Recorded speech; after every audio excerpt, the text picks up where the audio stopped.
आप सुन रहे हैं जगत गुरु तत्वदर्शी संत रामपाल जी महाराज द्वारा लिखित पुस्तक ज्ञान गंगा का पेज नंबर 116। यदि मन में इच्छा रह गई तो सतलोक नहीं जा सकती। इंद्रमती ने कहा, साहेब आप तो अंतर्यामी हो, कोई इच्छा नहीं है, आपके चरणों की इच्छा है, लेकिन एक मन में शंका बनी हुई है कि मेरा जो पति था उसने मुझे किसी भी धार्मिक कर्म के लिए कभी मना नहीं किया। नहीं तो आजकल के पति अपनी पत्नियों को बाधा कर देते हैं।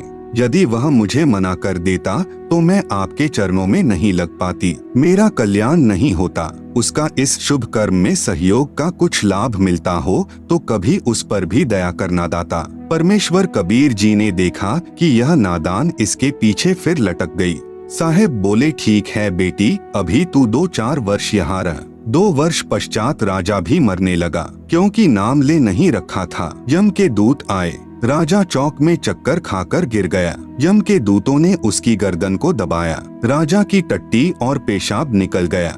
करुणामय यानी कबीर साहेब ने रानी को कहा कि देख तेरे राजा की क्या हालत हो रही है। वहाँ मानसरोवर से परमेश्वर कबीर जी ने दिखाया। यह सर्व कौतुक देखकर रानी ने कहा कि देख लो दाता, यदि उसका भक्ति में सहयोग का कोई फल बनता हो तो दया कर लो। रानी को फिर भी थोड़ी सी ममता बनी थी। साहेब कबीर यानी करुणामय ने सोचा कि यह फिर काल जाल में फंसेगी। यह सोचकर मानसरोवर से वहां गए जहां राजा चंद्रविजय अपने महल में अचेत पड़ा था। यमदूत उसके प्राण निकाल रहे थे।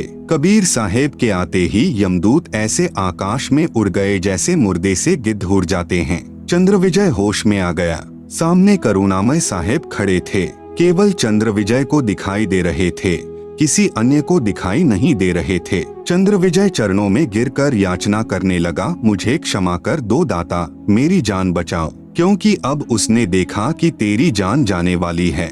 जब इस जीव की आंख खुलती है कि यह तो बात बिगड़ गई, मुझे क्षमा कर दो दाता, मेरी जान बचा लो मालिक। कबीर साहेब ने कहा, राजा आज भी वही बात है, उस दिन भी वही बात थी, नाम लेना होगा। राजा ने कहा, मैं नाम ले लूंगा जी, अभी ले लूंगा ना। कबीर साहेब ने नाम उपदेश दिया तथा कहा कि अब मैं तुझे 2 वर्ष की आयु दूंगा, यदि इसमें एक श्वास भी खाली चला गया तो फिर कर्मदंड रह जाएगा। कबीर, जीवन तो थोड़ा भला, जय सत सुमरण हो, लाख वर्ष का जीवना, लेखे धरे ना को। शुभ कर्म में सहयोग दिया हुआ पिछला कर्म और साथ में श्रद्धा से 2 वर्ष के स्मरण से तथा तीनों नाम प्रदान करके कबीर साहेब चंद्रविजय को भी पार कर ले गए। बोलो कबीर परमेश्वर यानी कबीरदेव की जय जय। बंदी छोड़। परमेश्वर कबीर जी सच्चे श्रद्धालु की आयु बढ़ा देता है तथा उसके परिवार की भी रक्षा करता है। उपरोक्त विवरण से सिद्ध हुआ। यह प्रमाण बहुत पहले के हैं, वर्तमान में साधारण व्यक्ति विश्वास नहीं करता। वर्तमान में पूज्य कबीर परमेश्वर की शक्ति से सतगुरु रामपाल जी के द्वारा हुए कष्ट निवारण तथा आयु वृद्धि के ढेर सारे प्रमाण पढ़े इसी पुस्तक में भटकों को मार्ग विषय नामक लेख में। आप सुन रहे हैं जगत गुरु तत्वदर्शी संत रामपाल जी महाराज द्वारा लिखित पुस्तक ज्ञान गंगा का पेज नंबर 117। कबीर साहेब यानी कबीरदेव का कलियुग में प्राकाट्य। विक्रमी संवत 1455 यानी सन 1398 ज्येष्ठ मास की पूर्णिमा सुबह सुबह ब्रह्म मुहूर्त में वह पूर्ण परमेश्वर कबीर यानी कबीरदेव जी स्वयं अपने मूल स्थान सतलोक से आए। काशी में लहर तारा तालाब के अंदर कमल के फूल पर एक बालक का रूप धारण किया। पहले मैं आपको नीरू नीमा के बारे में बताना चाहूँगा कि ये कौन थे। द्वापर युग में नीरू नीमा सुपट सुदर्शन के माता पिता थे। इन्होंने कबीर साहेब की बात को उस समय स्वीकार नहीं किया था। अंत में सुदर्शन ने करुणामय रूप में आए कबीर साहेब से प्रार्थना की थी कि प्रभु आपने मुझे उपदेश दे दिया तो सब कुछ दे दिया, आपसे आज तक कुछ मांगने की कोई आवश्यकता ही नहीं पड़ी, क्योंकि आपने सर्व मनोकामना पूर्ण कर दी तथा जो वास्तविक भक्ति धन है उससे भी परिपूर्ण कर दिया। एक प्रार्थना है दास की, यदि उचित समझो तो स्वीकार कर लेना। मेरे माता पिता यदि किसी जन्म में कभी मनुष्य शरीर प्राप्त करें तो इनको संभालना प्रभु। ये बहुत पुण्यात्मा हैं, लेकिन आज इनकी बुद्धि विपरीत हो गई है, ये परमात्मा की वाणी को मान नहीं रहे। कबीर साहेब ने कहा, चिंता न कर, अब तू अपने माता पिता के चक्कर में यहाँ उलझ जाएगा, आने दे समय इनको भी संभालूंगा। काल जाल से पार करूंगा, तू निश्चिंत होकर सतलोक जा। सुदर्शन जी सतलोक चले गए। सुदर्शन के माता पिता के कलयुग में नीरू नीमा के जन्म से पहले भी ब्राह्मण घर में इनके 2 जन्म हुए, उस समय भी निसंतान ही रहे। फिर तीसरा मनुष्य जन्म काशी में हुआ, उस समय भी वे ब्राह्मण और ब्राह्मणी यानी गौरी शंकर और सरस्वती के नाम से थे। संतान फिर भी नहीं थी। नीरू तथा नीमा दोनों गौरी शंकर और सरस्वती नाम के ब्राह्मण जाति से थे। ये भगवान शिव के उपासक थे। भगवान शिव की महिमा शिव पुराण से निस्वार्थ भाव से भक्तात्माओं को सुनाया करते थे। किसी से पैसा नहीं लेते थे। इतने नेक आत्मा थे कि यदि कोई उनको अपने आप दक्षिणा दे जाता था, उसमें से अपने भोजन योग्य रख लेते थे और जो बच जाता था उसका भंडारा कर देते थे। अन्य स्वार्थी ब्राह्मण गौरी शंकर तथा सरस्वती से ईर्ष्या रखते थे, क्योंकि गौरी शंकर निस्वार्थ कथा किया करते थे। पैसे के लालच में भक्तों को गुमराह नहीं करते थे, जिस कारण से प्रशंसा के पात्र बने हुए थे।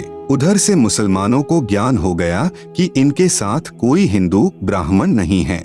उन्होंने इसका लाभ उठाया और बलपूर्वक उनको मुसलमान बना दिया। मुसलमानों ने अपना पानी उनके सारे घर में छिड़क दिया तथा उनके मुंह में भी डाल दिया, सारे कपड़ों पर छिड़क दिया। उससे हिंदू ब्राह्मणों ने कहा कि अब ये मुसलमान बन गए हैं, आज के बाद इनका हमारे से कोई भाईचारा नहीं रहेगा। नीरू नीमा को जुलाहे की उपाधि तथा परमेश्वर प्राप्ति। बेचारे गौरी शंकर तथा सरस्वती विवश हो गए। मुसलमानों ने पुरुष का नाम नीरू तथा स्त्री का नाम नीमा रखा। आप सुन रहे हैं जगत गुरु तत्वदर्शी संत रामपाल जी महाराज द्वारा लिखित पुस्तक ज्ञान गंगा का पेज नंबर 118। पहले उनके पास जो पूजा आती थी उससे उनकी रोजी रोटी चल रही थी और जो कोई रुपया पैसा बच जाता था वे उसका दुरुपयोग नहीं करते थे। उस बचे धन से धर्म भंडारा कर देते थे। पूजा आनी भी बंद हो गई। उन्होंने सोचा अब क्या काम करें। उन्होंने एक कपड़ा बुनने की खड्डी लगा ली और जुलाहे का कार्य करना प्रारंभ कर दिया। कपड़ा बुनकर निर्वाह करने लगे। कपड़े की बुनाई से घर के खर्च के पश्चात जो पैसा बच जाता था उसको भंडारों में लगा देते थे। हिंदू ब्राह्मणों ने नीरू नीमा का गंगा घाट पर गंगा दरिया में स्नान करना बंद कर दिया था। कहते थे कि अब तुम मुसलमान हो गए हो। गंगा दरिया का ही पानी लहरों के द्वारा उछलकर काशी में एक लहर तारा नामक बहुत बड़े सरोवर को भरकर रखता था। बहुत निर्मल जल भरा रहता था। उसमें कमल के फूल उगे हुए थे। सन 1398 यानी विक्रमी संवत 1455 ज्येष्ठ मास शुद्धि पूर्णमासी को ब्रह्म मुहूर्त यानी सूर्योदय से लगभग 1.5 घंटा पहले में अपने सत्यलोक यानी रिद्धाम से सशरीर आकर परमेश्वर कबीर यानी कबीरदेव बालक रूप बनाकर लहर तारा तालाब में कमल के फूल पर विराजमान हुए। उसी लहर तारा तालाब पर नीरू नीमा सुबह सुबह ब्रह्म मुहूर्त में स्नान करने के लिए प्रतिदिन जाया करते थे। ब्रह्म मुहूर्त कहते हैं सूर्योदय होने से 1.5 घंटा पूर्व एक बहुत तेज पुंज का चमकीला गोला बालक रूप में परमेश्वर कबीर साहेब जी तेजोमय शरीर युक्त आए थे। दूरी के कारण प्रकाश पुंज ही नजर आता है। ऊपर से यानी सत्यलोक से आया और कमल के फूल पर सिमट गया, जिससे सारा लहर तारा तालाब जगमग जगमग हो गया था और फिर एक कोने में जाकर वह अदृश्य हो गया। इस दृश्य को स्वामी रामानंद जी के एक शिष्य ऋषि अष्टानंद जी आंखों देख रहे थे। अष्टानंद जी भी स्नान करने के लिए एकांत स्थान पर उसी लहर तारा तालाब पर प्रतिदिन जाया करते थे। वहां बैठकर अपनी साधना गुरुदेव ने जो मंत्र दिए थे उसका जाप करते थे और प्रकृति का आनंद लिया करते थे। स्वामी अष्टानंद जी ने जब देखा कि इतना तेज प्रकाश जिससे आंखें भी चौंधिया गई, ऋषि जी ने सोचा कि ये कोई मेरी भक्ति की उपलब्धि है या मेरा धोखा है। यह सोचकर कारण पूछने के लिए अपने गुरुदेव के पास गए। आदरणीय रामानंद जी से अष्टानंद जी ने पूछा कि हे गुरुदेव, मैंने आज ऐसी रोशनी देखी है जो कि जिंदगी में कभी नहीं देखी। सर्व वृतांत बताया कि आकाश से एक प्रकाश समूह आ रहा था। मैंने देखा तो मेरी आंखें उस रोशनी को सहन नहीं कर सकी, इसलिए बंद हो गई। बंद आंखों में एक शिशु का रूप दिखाई दिया। जैसे सूर्य की तरफ देखने के पश्चात सूर्य का एक गोला सा ही दिखाई देता है, ऐसे बालक दिखाई देने लगा।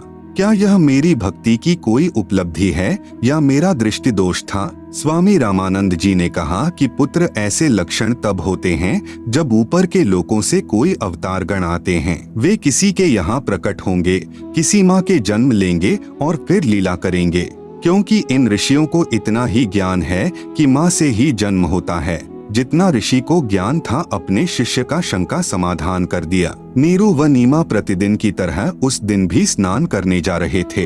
आप सुन रहे हैं जगत गुरु तत्वदर्शी संत रामपाल जी महाराज द्वारा लिखित पुस्तक ज्ञान गंगा का पेज नंबर 119।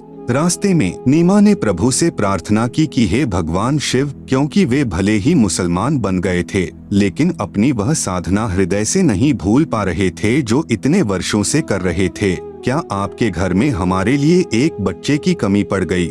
हमें भी एक लाल दे देते, हमारा जीवन भी सफल हो जाता। ऐसा कहकर फूट फूट कर रोने लगी। उसके पति नीरू ने कहा कि नीमा, प्रभु की इच्छा पर प्रसन्न रहने में ही हित होता है। यदि ऐसे रोती रहेगी तो तेरा शरीर कमजोर हो जाएगा, आंखों से दिखना बंद हो जाएगा, हमारे भाग्य में संतान नहीं है। ऐसे कहते कहते लहरतारा तालाब पर पहुंच गए। थोड़ा थोड़ा अंधेरा था। नीमा स्नान करके बाहर आई, अपने कपड़े बदले। नीरू स्नान करने के लिए तालाब में प्रवेश करके गोते मार मार कर नहाने लगा। नीमा जब स्नान करते समय पहना हुआ कपड़ा धोने के लिए दोबारा तालाब के किनारे पर गई, तब तक अंधेरा हट गया था। सूर्य उदय होने वाला ही था। नीमा ने तालाब में देखा कि सामने कमल के फूल पर कोई वस्तु हिल रही है।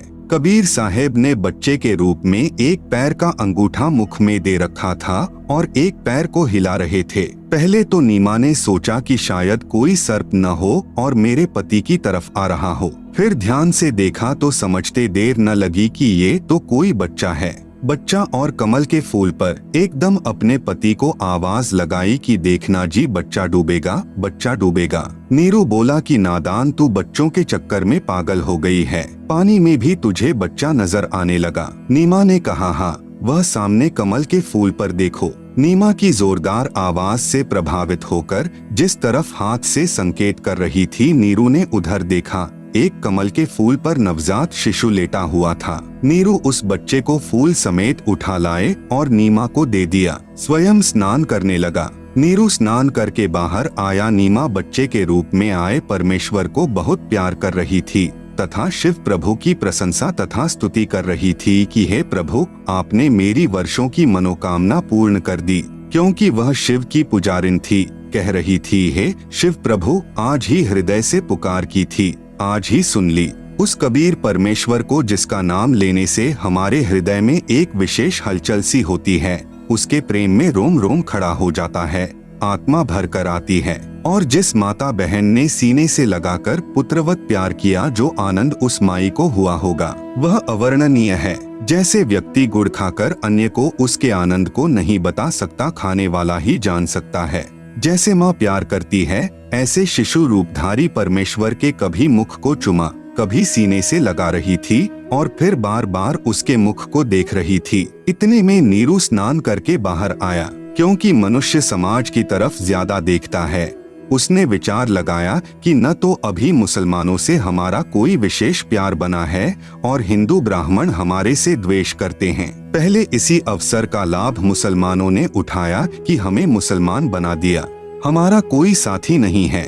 आप सुन रहे हैं जगत गुरु तत्वदर्शी संत रामपाल जी महाराज द्वारा लिखित पुस्तक ज्ञान गंगा का पेज नंबर 120। यदि हम इस बच्चे को ले जाएंगे तो लोग पूछेंगे कि बताओ, इस बच्चे के माता पिता कौन हैं? तुम किसी का बच्चा उठाकर लाए हो, इसकी माँ रो रही होगी, हम क्या जवाब देंगे, कैसे बताएंगे? कमल के फूल पर बताएंगे तो कोई मानेगा नहीं। यह सर्व विचार करके नीरू ने कहा कि नीमा, इस बच्चे को यहीं छोड़ दे। नीमा ने कहा कि जी, मैं इस बच्चे को नहीं छोड़ सकती, मेरे प्राण जा सकते हैं, मैं तड़फ कर मर जाऊंगी।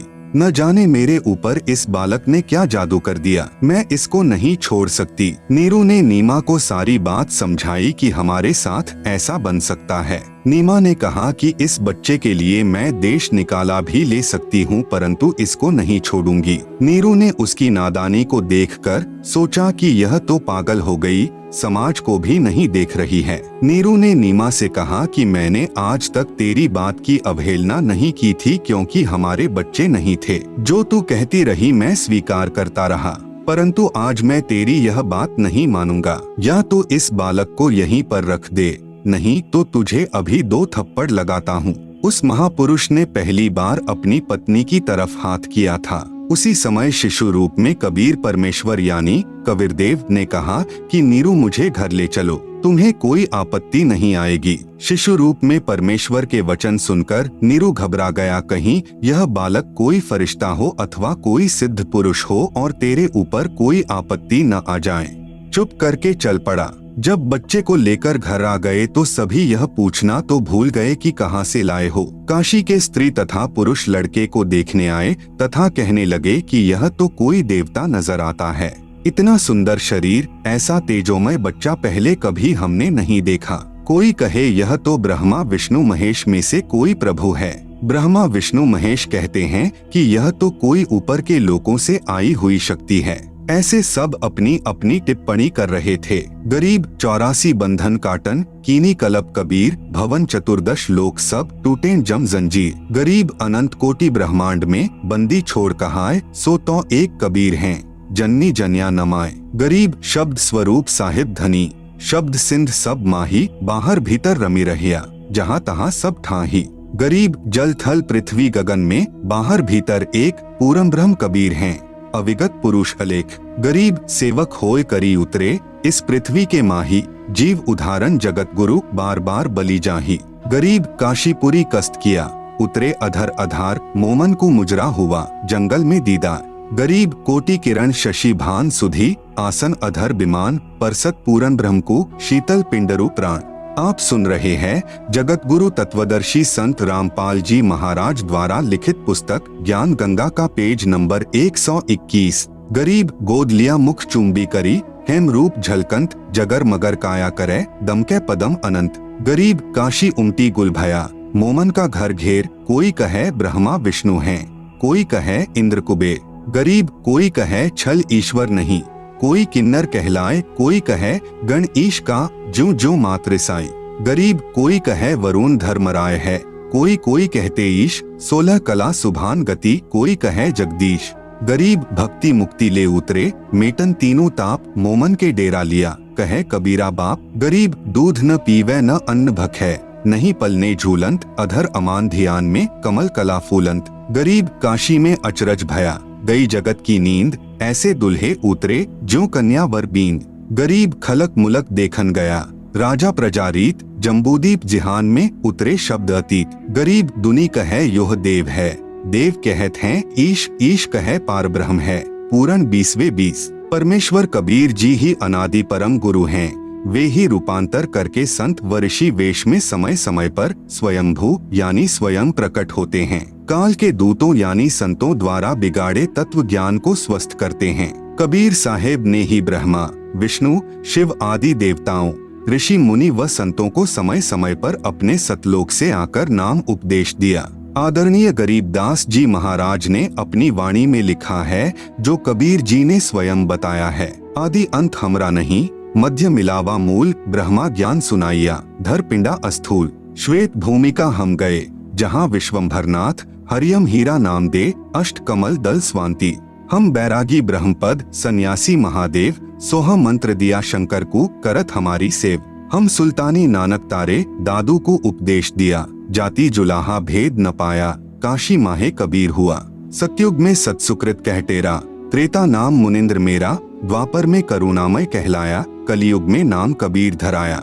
चारों युगों में हम पुकारें, कूक कहें हम हेल रे, हीरे मानिक मोती बरसे, ये जग चुगता ढेल रे। उपरोक्त वाणी से सिद्ध है कि कबीर परमेश्वर ही अविनाशी परमात्मा है, यही अजरो अमर है। यही परमात्मा चारों युगों में स्वयं अतिथि रूप में कुछ समय के लिए इस संसार में आकर अपना सतभक्ति मार्ग देते हैं। आप सुन रहे हैं जगत गुरु तत्वदर्शी संत रामपाल जी महाराज द्वारा लिखित पुस्तक ज्ञान गंगा का पेज नंबर 122। पूर्ण संत की पहचान। पवित्र सद्ग्रंथों से पूर्ण संत की पहचान। वेदों, गीता जी आदि पवित्र सद्ग्रंथों में प्रमाण मिलता है कि जब जब धर्म की हानि होती है व अधर्म की वृद्धि होती है तथा वर्तमान के नकली संत, महंत व गुरुओं द्वारा भक्ति मार्ग के स्वरूप को बिगाड़ दिया गया होता है, फिर परमेश्वर स्वयं आकर या अपने परम ज्ञानी संत को भेजकर सच्चे ज्ञान के द्वारा धर्म की पुनः स्थापना करता है। वह भक्ति मार्ग को शास्त्रों के अनुसार समझाता है। उसकी पहचान होती है कि वर्तमान के धर्म गुरु उसके विरोध में खड़े होकर राजा व प्रजा को गुमराह करके उसके ऊपर अत्याचार करवाते हैं। कबीर साहेब जी अपनी वाणी में कहते हैं कि जो मम संत सत उपदेश दृढ़ावे यानी बतावे, वाके संग सभी राड़ बढ़ावे, या सब संत महंतन की करनी, धर्मदास मैं तो से वर्णी। कबीर साहेब अपने प्रिय शिष्य धर्मदास को इस वाणी में ये समझा रहे हैं कि जो मेरा संत सत भक्ति मार्ग को बताएगा उसके साथ सभी संत व महंत झगड़ा करेंगे। ये उसकी पहचान होगी। दूसरी पहचान, वह संत सभी धर्म ग्रंथों का पूर्ण जानकार होता है। प्रमाण सतगुरु गरीबदास जी की वाणी में। सतगुरु के लक्षण कहूँ, मधुरे बैन विनोद, 4 वेद 6 शास्त्र, कहे 18 बोध। सतगुरु गरीबदास जी महाराज अपनी वाणी में पूर्ण संत की पहचान बता रहे हैं कि वह 4 वेदों, 6 शास्त्रों, 18 पुराणों आदि सभी ग्रंथों का पूर्ण जानकार होगा, अर्थात उनका सार निकाल कर बताएगा। यजुर्वेद अध्याय 19 मंत्र 25-26 में लिखा है कि वेदों के अधूरे वाक्यों अर्थात सांकेतिक शब्दों व 1/4 श्लोकों को पूरा करके विस्तार से बताएगा व 3 समय की पूजा बताएगा। सुबह पूर्ण परमात्मा की पूजा, दोपहर को विश्व के देवताओं का सत्कार व संध्या आरती अलग से बताएगा। वह जगत का उपकारक संत होता है। यजुर्वेद अध्याय 19 मंत्र 25 संधिछेद।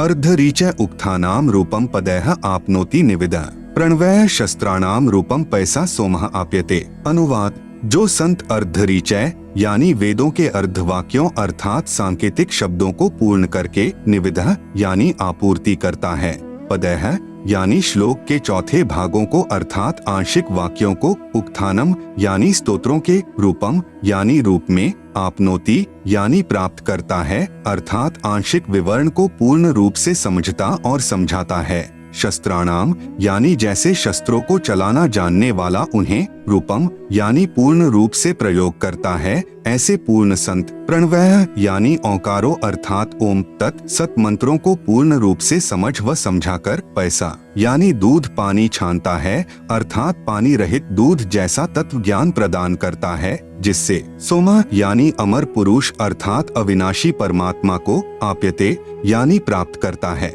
वह पूर्ण संत वेद को जानने वाला कहा जाता है। आप सुन रहे हैं जगत गुरु तत्वदर्शी संत रामपाल जी महाराज द्वारा लिखित पुस्तक ज्ञान गंगा का पेज नंबर 123। भावार्थ, तत्वदर्शी संत वह होता है जो वेदों के सांकेतिक शब्दों को पूर्ण विस्तार से वर्णन करता है, जिससे पूर्ण परमात्मा की प्राप्ति होती है। वह वेद के जानने वाला कहा जाता है। यजुर्वेद अध्याय 19 मंत्र 26 संधिछेद। अश्वभ्याम प्रातः सवनम इंद्रेण ऐन्द्रम माध्यन्दिनम वैश्वदेवम सरस्वत्या तृतीयम आप्तम सवनम। अनुवाद, वह पूर्ण संत 3 समय की साधना बताता है। अश्वभ्याम यानी सूर्य के उदय अस्त से बने एक दिन के आधार से, इंद्रेण यानी प्रथम श्रेष्ठता से सर्व देवों के मालिक पूर्ण परमात्मा की, प्रातः सवनम यानी पूजा तो प्रातः काल करने को कहता है, जो ऐन्द्रम यानी पूर्ण परमात्मा के लिए होती है। दूसरी माध्यम दिनम यानी दिन के मध्य में करने को कहता है, जो वैश्वदेवम यानी सर्व देवताओं के सत्कार के संबंधित, सरस्वत्या यानी अमृतवाणी द्वारा साधना करने को कहता है, तथा तृतीयम यानी तीसरी, सवनम यानी पूजा शाम को, आप्तम यानी प्राप्त करता है अर्थात जो तीनों समय की साधना भिन्न भिन्न करने को कहता है, वह जगत का उपकारक संत है। भावार्थ, जिस पूर्ण संत के विषय में मंत्र 25 में कहा है, वह दिन में 3 बार यानी प्रातः, दिन के मध्य तथा शाम को साधना करने को कहता है। सुबह तो पूर्ण परमात्मा की पूजा मध्याह्न को सर्व देवताओं को सत्कार के लिए तथा शाम को संध्या आरती आदि को अमृत वाणी के द्वारा करने को कहता है। वह सर्व संसार का उपकार करने वाला होता है। यजुर्वेद अध्याय 19 मंत्र 30 संधिछेद। व्रतेन दीक्षाम आपनोति दीक्षया आपनोति दक्षिणाम दक्षिणा श्रद्धाम आपनोति श्रद्धया सत्यम आप्यते।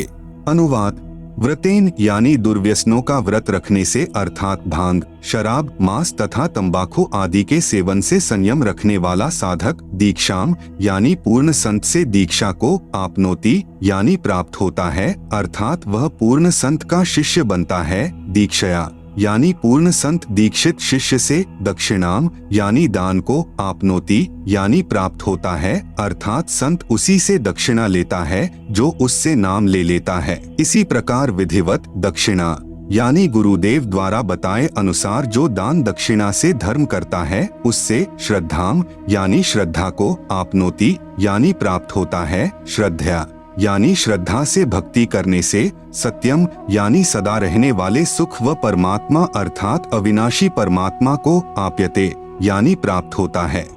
भावार्थ: पूर्ण संत उसी व्यक्ति को शिष्य बनाता है जो सदाचारी रहे, अभक्ष्य पदार्थों का सेवन व नशीली वस्तुओं का सेवन न करने का आश्वासन देता है। पूर्ण संत उसी से दान ग्रहण करता है जो उसका शिष्य बन जाता है, फिर गुरुदेव से दीक्षा प्राप्त करके फिर दान दक्षिणा करता है, उससे श्रद्धा बढ़ती है। आप सुन रहे हैं जगत गुरु तत्वदर्शी संत रामपाल जी महाराज द्वारा लिखित पुस्तक ज्ञान गंगा का पेज नंबर 124। श्रद्धा से सत्य भक्ति करने से अविनाशी परमात्मा की प्राप्ति होती है, अर्थात पूर्ण मोक्ष होता है। पूर्ण संत भिक्षा व चंदा मांगता नहीं फिरेगा। कबीर: गुरु बिन माला फेरते गुरु बिन देते दान, गुरु बिन दोनों निष्फल है पूछो वेद पुराण। तीसरी पहचान 3 प्रकार के मंत्रों यानी नाम को 3 बार में उपदेश करेगा, जिसका वर्णन कबीर सागर ग्रंथ पृष्ठ नंबर 265 बोध सागर में मिलता है व गीता जी के अध्याय नंबर 17 श्लोक 23 व सामवेद संख्या नंबर 822 में मिलता है। कबीर सागर में अमर मूल बोध सागर पृष्ठ 265। तब कबीर अस कहे वे लीन्हा, ज्ञान भेद सकल कह दीन्हा। धर्मदास मैं कहो बिचारी, जिहिते निभै सब संसारी। प्रथम ही शिष्य होय जो आई, ता कहे पान देहो तुम भाई। जब देखो तुम दृढ़ता ज्ञाना, ता कहे कहो शब्द प्रवाना। शब्द माही जब निश्चय आवे, ता कहे ज्ञान अगाध सुनावे। दोबारा फिर समझाया है, बालक सम जाकर है ज्ञाना, तासो कहू वचन प्रवाना। जाको सूक्ष्म ज्ञान है भाई, ताको स्मरण देहु लखाई। ज्ञान गमय जाको पुनि होई, सार शब्द जाको कह सोई। जाको होए दिव्य ज्ञान परवेशा, ताको कहे तत्व ज्ञान उपदेशा। उपरोक्त वाणी से स्पष्ट है कि कड़िहार गुरु यानी पूर्ण संत 3 स्थिति में सार नाम तक प्रदान करता है तथा चौथी स्थिति में सार शब्द प्रदान करना होता है। क्योंकि कबीर सागर में तो प्रमाण बाद में देखा था, परंतु उपदेश विधि पहले ही पूज्य दादा गुरुदेव तथा परमेश्वर कबीर साहेब जी ने हमारे पूज्य गुरुदेव को प्रदान कर दी थी, जो हमारे को शुरू से ही 3 बार में नामदान की दीक्षा करते आ रहे हैं। हमारे गुरुदेव रामपाल जी महाराज प्रथम बार में श्री गणेश जी, श्री ब्रह्मा सावित्री जी, श्री लक्ष्मी विष्णु जी, श्री शंकर पार्वती जी व माता शेरावाली का नाम जाप देते हैं, जिनका वास हमारे मानव शरीर में बने चक्रों में होता है। मूलाधार चक्र में श्री गणेश जी का वास, स्वाद चक्र में ब्रह्मा सावित्री जी का वास, नाभि चक्र में लक्ष्मी विष्णु जी का वास, हृदय चक्र में शंकर पार्वती जी का वास, कंठ चक्र में शेरावाली माता का वास है और इन सब देवी देवताओं के आदि अनादि नाम मंत्र होते हैं, जिनका वर्तमान में गुरुओं को ज्ञान नहीं है। इन मंत्रों के जाप से ये 5 चक्र खुल जाते हैं। इन चक्रों के खुलने के बाद मानव भक्ति करने के लायक बनता है। सतगुरु गरीबदास जी अपनी वाणी में प्रमाण देते हैं कि 5 नाम गुज गायत्री आत्म तत्व जगाओ, ओम किलियम हरियम श्रियम सोहम ध्याओ।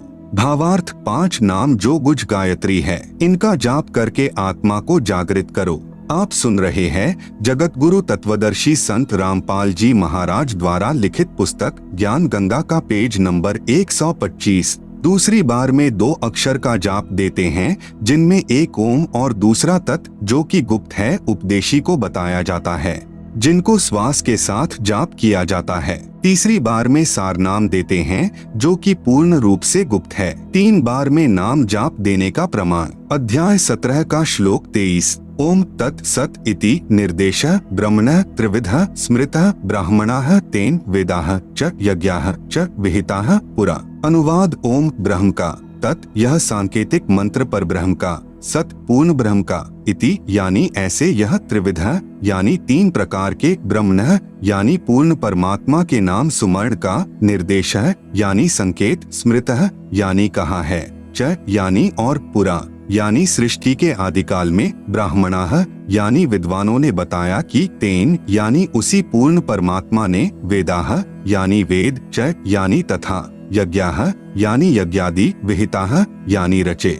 संख्या नंबर 822 सामवेद उतार्चिक अध्याय 3 खंड नंबर 5 श्लोक नंबर 8 संत रामपाल दास द्वारा भाषा भाष्य। मनीषिभ्यः पवते पूर्व्यः कविर्नृभिर्यतः परिकोशाम अशिष्यदत् तृतस्य नाम जनयन मधुक शरण्येन्द्रस्य वायुम सख्याय वर्धयन्। मनीषिभ्यः पवते पूर्व्यः कविर नृभ्यः यत् परि कोशान अशिष्यदत् त्रि तस्य नाम जनयन मधु शरण न इंद्रस्य वायुम सख्याय वर्धयन्।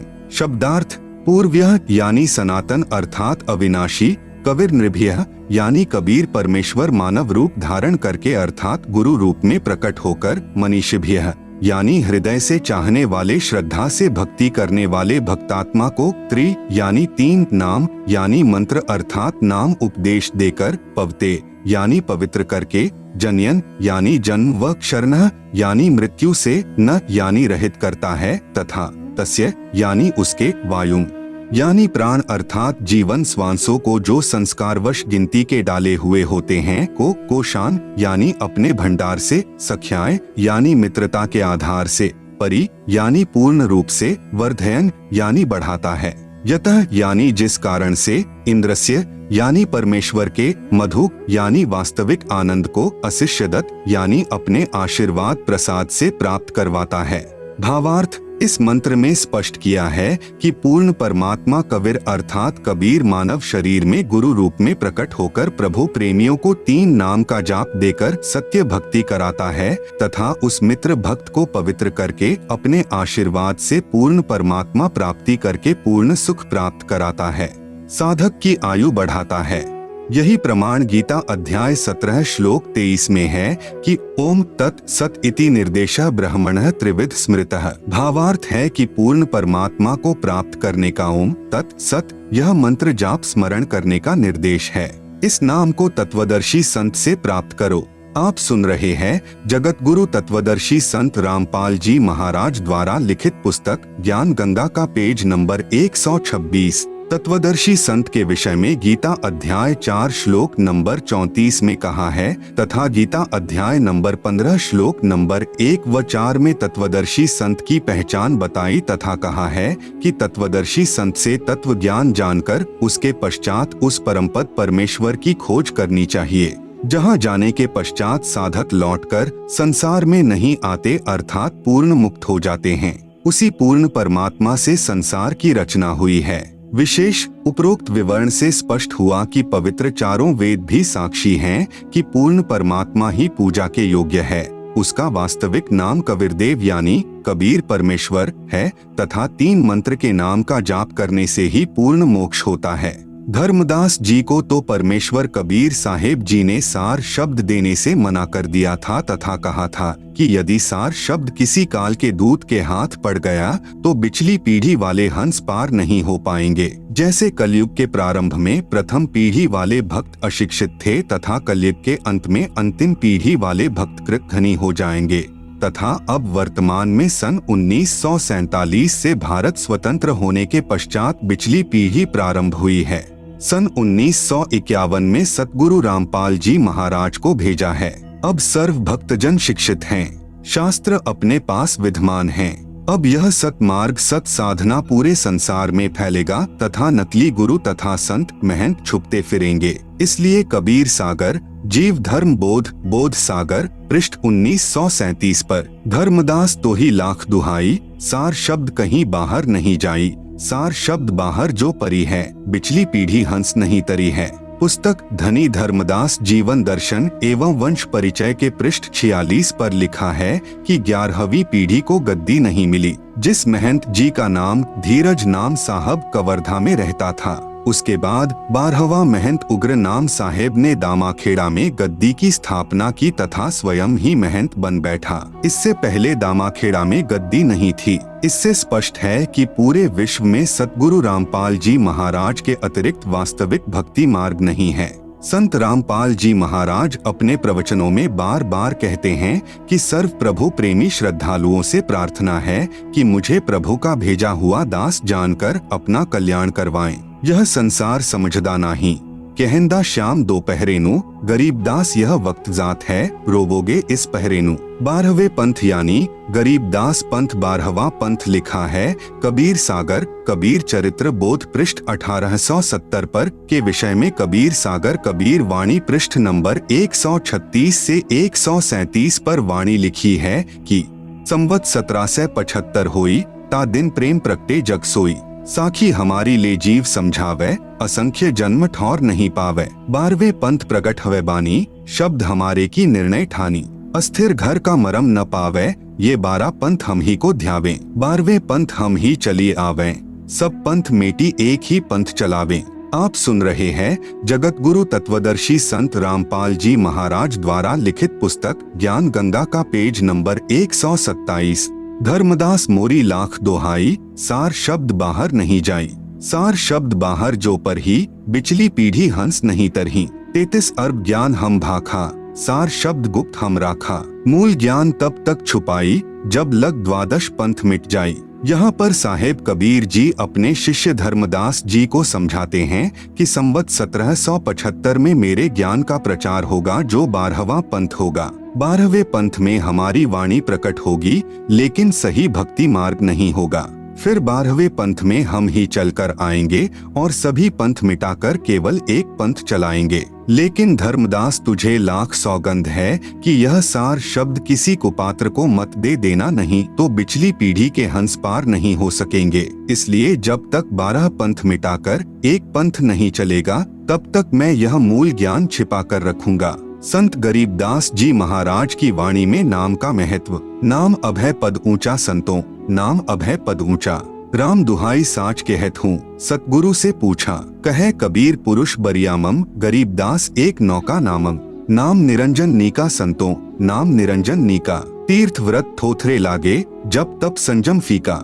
गस तुरक पाल की अर्था, नाम बिना सब दानम व्यर्था। कबीर नाम गहे सो संत सुजाना, नाम बिना जग उलझाना, ताही ना जाने ये संसारा, नाम बिना सब जम के चारा। संत नानक साहेब जी की वाणी में नाम का महत्व। नानक नाम चढ़दी कला, तेरे भाणे सरबत दा भला, नानक दुखिया सब संसार, सुखिया सोय नाम आधार, जाप ताप ज्ञान सब ध्यान, षट शास्त्र सिमरत व्याख्यान, जोग अभ्यास कर्म धर्म सब क्रिया, सगल त्यागवण मध्य फिरिया, अनेक प्रकार किए बहुत यत्ना, दान पुण्य हो मैं बहुरत्ना, शीश कटाए हो मैं कर राती, व्रत नेम करे बहु भांति, नहीं तुल्य राम नाम विचार, नानक गुरुमुख नाम जपिए एक बार। परम पूज्य कबीर साहेब यानी कबीर देव की अमृतवाणी। संतो शब्दई शब्द बखाना, शब्द फास फसा सब कोई शब्द नहीं पहचाना, प्रथम ही ब्रह्म स्वम इच्छा ते पांचों शब्द उचारा, सोहम निरंजन निरंकार शक्ति और ओंकारा,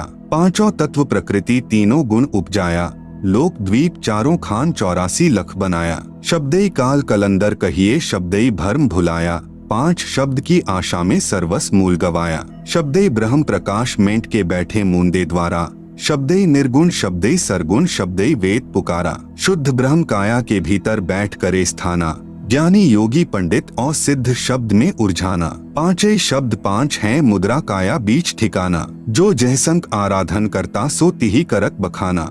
आप सुन रहे हैं जगत गुरु तत्वदर्शी संत रामपाल जी महाराज द्वारा लिखित पुस्तक ज्ञान गंगा का पेज नंबर 128। शब्द निरंजन चांचरी मुद्रा है नैनन के माही, ताको जाने गोरख योगी महा तेज तप माही, शब्द ओंकार भूचरी मुद्रा त्रिकुटी है स्थाना, व्यास देव ताही पहचाना चांद सूर्य तिही जाना, सोहम शब्द अगोचरी मुद्रा भवर गुफा स्थाना, शुकदेव मुनि ताही पहचाना सुन अनहद को काना, शब्द रंध्रकार खेचरी मुद्रा 10वें द्वार ठिकाना, ब्रह्मा विष्णु महेश आदि लो रंध्रकार पहचाना, शक्ति शब्द ध्यान उन्मुनि मुद्रा बसे आकाश सनेही, झिलमिल झिलमिल जोत दिखावे जाने जनक विदेही, 5 शब्द 5 हैं मुद्रा सो निश्चय कर जाना, आगे पुरुष पुराण नियक्षर तिनकी खबर न जाना, 9 नाथ 84 सिद्धि लो 5 शब्द में अटके, मुद्रा साध रहे घट भीतर फिर ओंधे मुख लटके, 5 शब्द 5 हैं मुद्रा लोक द्वीप यमजाला, कहे कबीर अक्षर के आगे नियक्षर का उजियाला। जैसा कि इस शब्द संतो शब्दई शब्द बखाना में लिखा है कि सभी संत जन शब्द यानी नाम की महिमा सुनाते हैं। पूर्ण ब्रह्म कबीर साहिब जी ने बताया है कि शब्द सतपुरुष का भी है, जो कि सतपुरुष का प्रतीक है, व ज्योति निरंजन यानी काल का प्रतीक भी शब्द ही है। जैसे शब्द ज्योति निरंजन यह चांचरी मुद्रा को प्राप्त करवाता है, इसको गोरख योगी ने बहुत अधिक तप करके प्राप्त किया, जो कि आम यानी साधारण व्यक्ति के बस की बात नहीं है, और फिर गोरखनाथ काल तक ही साधना करके सिद्ध बन गए, मुक्त नहीं हो पाए। जब कबीर साहिब ने सत्यनाम तथा सार नाम दिया, तब काल से छुटकारा गोरखनाथ जी का हुआ। इसीलिए ज्योति निरंजन नाम का जाप करने वाले काल जाल से नहीं बच सकते, अर्थात सत्यलोक नहीं जा सकते। शब्द ओंकार यानी ओम का जाप करने से भूचरी मुद्रा की स्थिति में साधक आ जाता है, जो कि वेद व्यास ने साधना की और काल जाल में ही रहा। सोहम नाम के जाप से अगोचरी मुद्रा की स्थिति हो जाती है और काल के लोक में बनी भंवर गुफा में पहुंच जाते हैं, जिसकी साधना सुखदेव ऋषि ने की और केवल श्री विष्णु जी के लोक में बने स्वर्ग तक पहुंचा। शब्द ररंकार खैंचरी मुद्रा 10वें द्वार यानी सुषमणा तक पहुंच जाते हैं।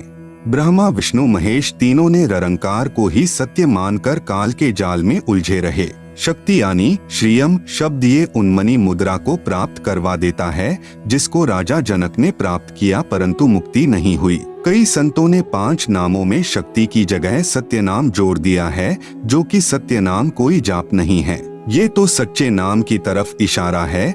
जैसे सत्यलोक को सच्चखंड भी कहते हैं, ऐसे ही सत्यनाम व सच्चा नाम है। केवल सत्यनाम जाप करने का नहीं है। इन 5 शब्दों की साधना करने वाले 9 नाथ तथा 84 सिद्ध भी इन्हीं तक सीमित रहे तथा शरीर में यानी घट में ही धुन सुनकर आनंद लेते रहे।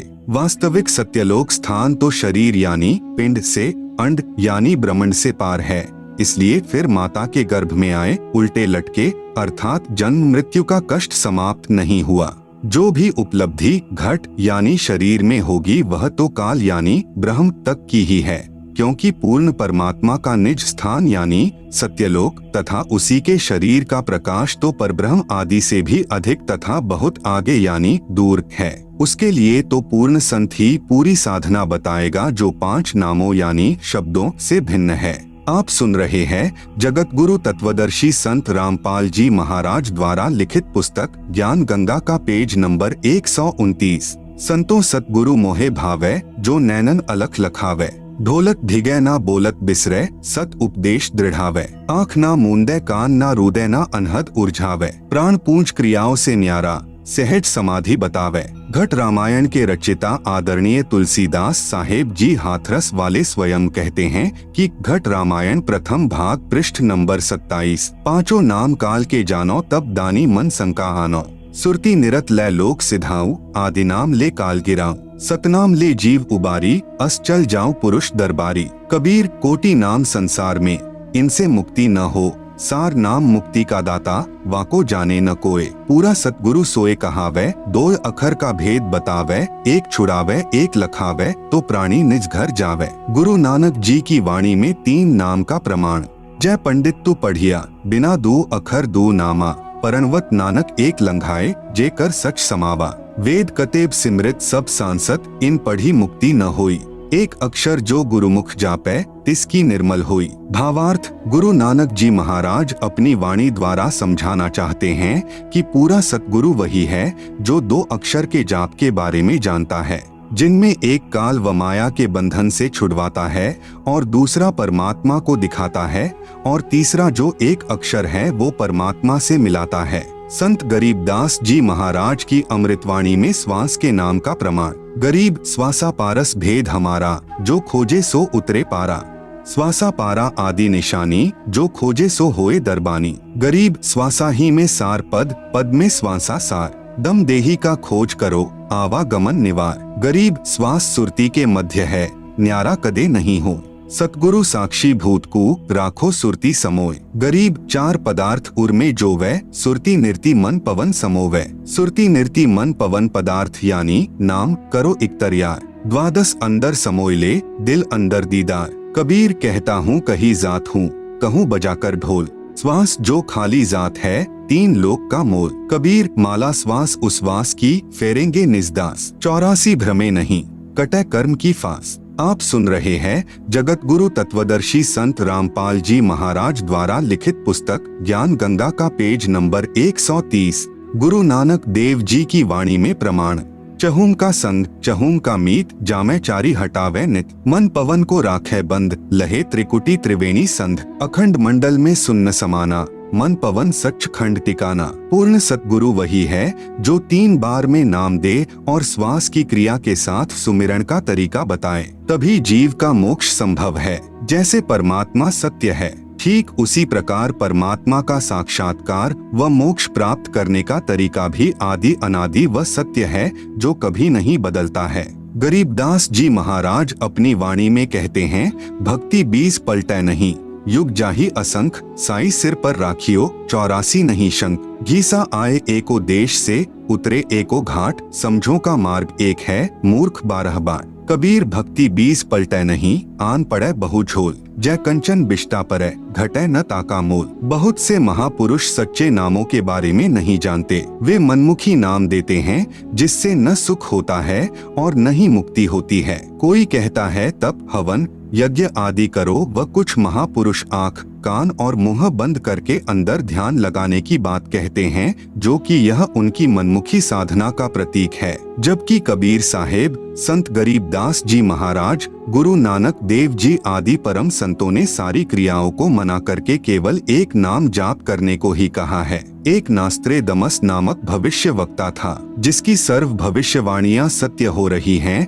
जो लगभग 400 वर्ष पूर्व लिखी व बोली गई थी। उसने कहा है कि सन 2006 में एक हिंदू संत प्रकट होगा, अर्थात संसार में उसकी चर्चा होगी। वह संत न तो मुसलमान होगा, न वह ईसाई होगा, वह केवल हिंदू ही होगा। उस द्वारा बताया गया भक्ति मार्ग सर्व से भिन्न तथा तथ्यों पर आधारित होगा। उसको ज्ञान में कोई पराजित नहीं कर सकेगा। सन 2006 में उस संत की आयु 50 व 60 वर्ष के बीच होगी। संत रामपाल जी महाराज का जन्म 8 सितंबर सन 1951 को हुआ। जुलाई सन 2006 में संत जी की आयु ठीक 55 वर्ष बनती है, जो भविष्यवाणी अनुसार सही है।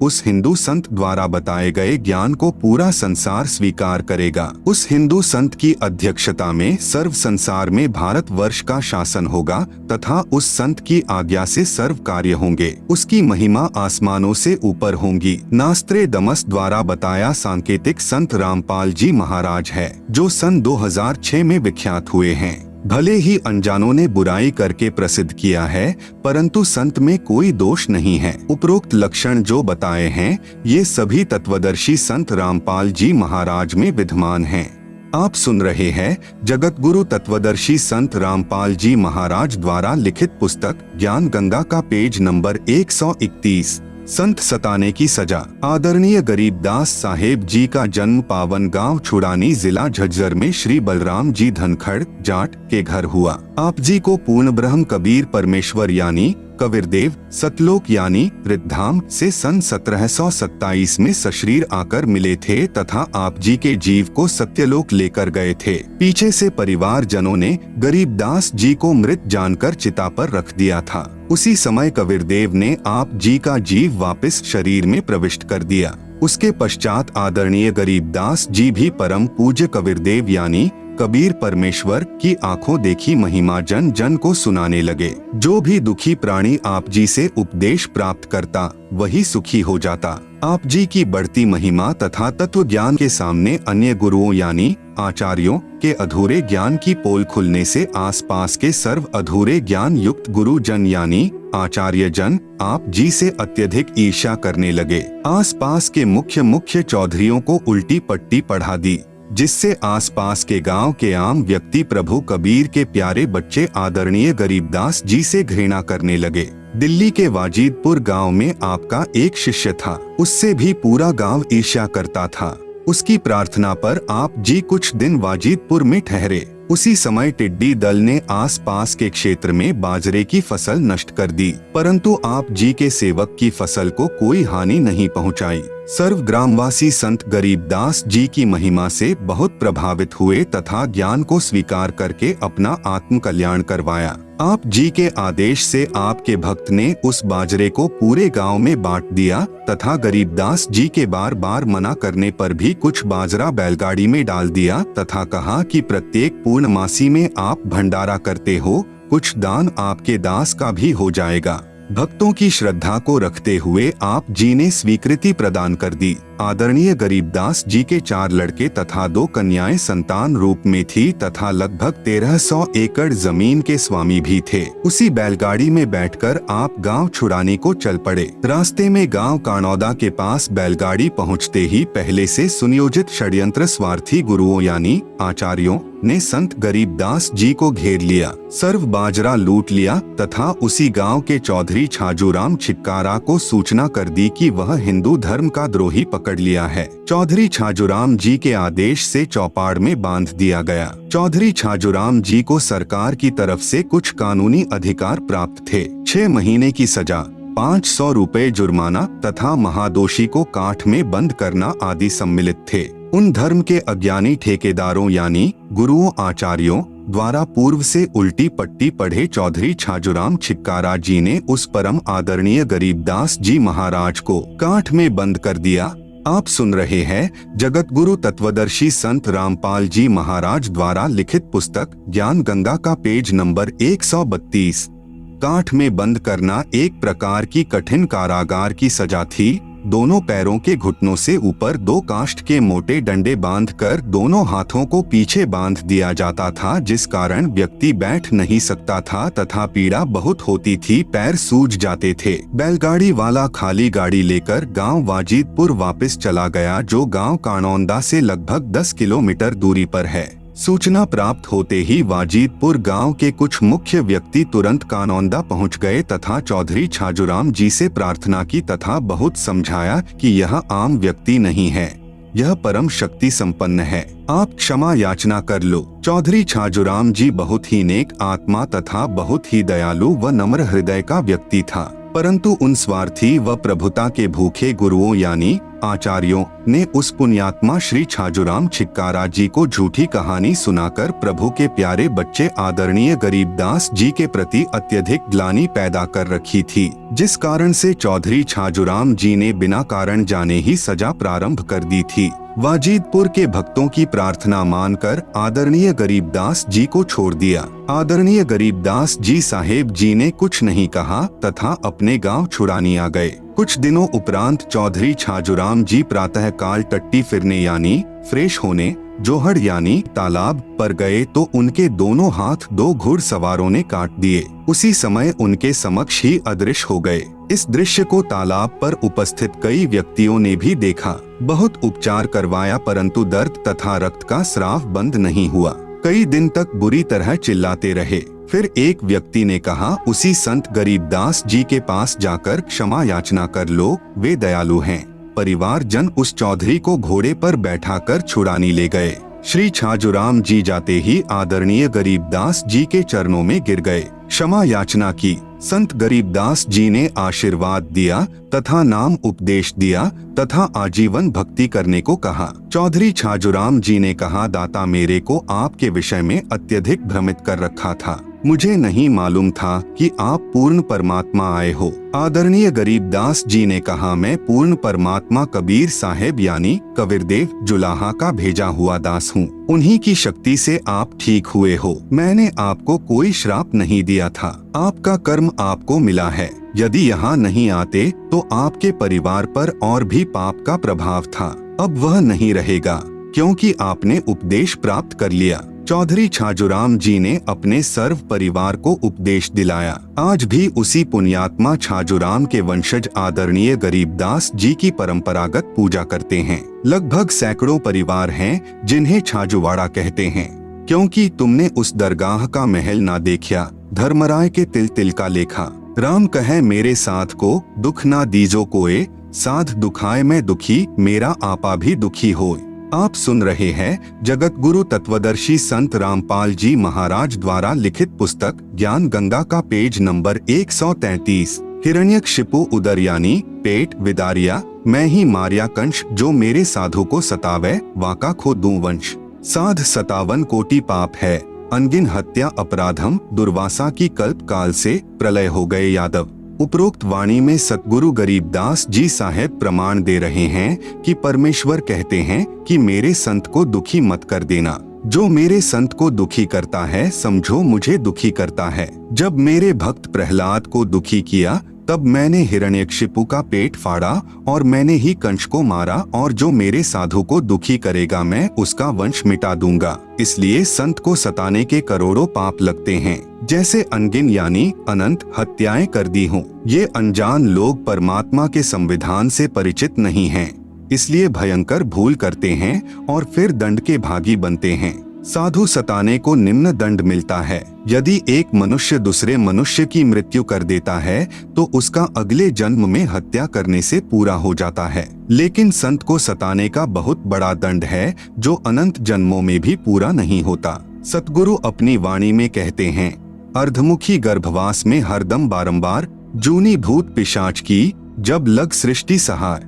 ऐसी गलती करने वाले को परमेश्वर भिन्न प्राणियों की योनियों में बारंबार माँ के गर्भ में डालते हैं, अर्थात वह जन्म लेते ही बारंबार मृत्यु को प्राप्त हो जाता है, और जब तक सृष्टि प्रलय नहीं हो जाती तब तक भूत पिशाच की योनि व माँ के गर्भ में महान कष्ट रखता है, जो बहुत ही दुखदायी होता है, और तब तक क्षमा नहीं मिलती जब तक सताया हुआ संत ही क्षमा नहीं कर देता। एक बार दुर्वासा ऋषि ने अभिमान वश अम्बरीश ऋषि को मारने के लिए अपनी शक्ति से एक सुदर्शन चक्र छोड़ दिया। सुदर्शन चक्र अम्बरीश ऋषि के चरण छूकर वापस दुर्वासा ऋषि को मारने के लिए दुर्वासा की तरफ ही चल पड़ा। दुर्वासा ऋषि ने सोच लिया कि तूने बहुत बड़ी गलती कर दी है, लेकिन अधिक समय न रहते देख दुर्वासा सुदर्शन चक्र के आगे आगे भाग लिया। भागता भागता श्री ब्रह्मा जी के पास गया और बोला कि हे भगवान, कृपया आप मुझे इस सुदर्शन चक्र से बचाओ। इस पर ब्रह्मा जी बोले कि ऋषि जी, यह मेरे वश की बात नहीं है।